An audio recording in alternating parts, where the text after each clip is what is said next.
Tonight, the Spokane Police Department is still chasing down leads and suspects in what was the most violent New Year's holiday weekend in more than a decade. Good evening and thanks for joining us. I'm Mike Gonzalez. And I'm Nadine Woodward. It started Sunday night when a longtime Spokane criminal was gunned down in the doorway of his home at Wall and Spofford. Police are still looking for the suspect in that case. A teenage girl was shot in a drive-by shooting at a New Year's Eve party at Jefferson and Rockwell in North Spokane. That gunman also still on the loose. And just hours before that incident, two men were shot, one of them fatally, at a neighborhood grocery store near Euclid and Market in Hilliard. That's where KXY4's Jeff Humphrey joins us live with a look at the recent violence. Jeff? Well, Mike and Nadine, it's important to remember that none of our recent shootings were random acts of violence. In all of the shootings, all of the players knew each other or were at least acquaintances. In fact, the victim, the suspect that were shot here at the store, they are reportedly cousins. And so given those pre-existing conditions, it's very difficult for police to try to proactively prevent this type of violence. Everybody knew each other. Argument went bad, and one guy decided he was going to settle it with a gun. Police Chief Frank Straub says people who live crime-free lives shouldn't really be worried about their safety as it relates to our latest round of shootings. Friends say before the murder here at the neighborhood grocery in Hilliard, the gunman and victim had been fighting about a woman. Witnesses say by the time bullets started flying outside the store, the argument had shifted to drugs. That basically was an argument that went bad, and my understanding is both individuals knew each other.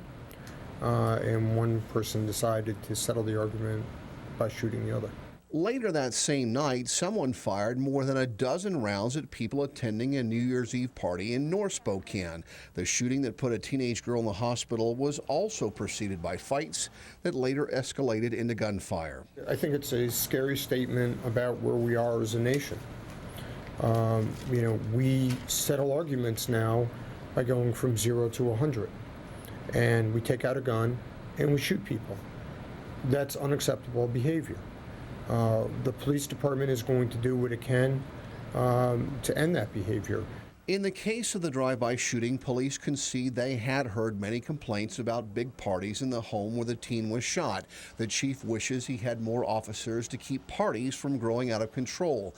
But he also wishes parents would do a better job supervising their own kids. We have to get back to parental responsibility.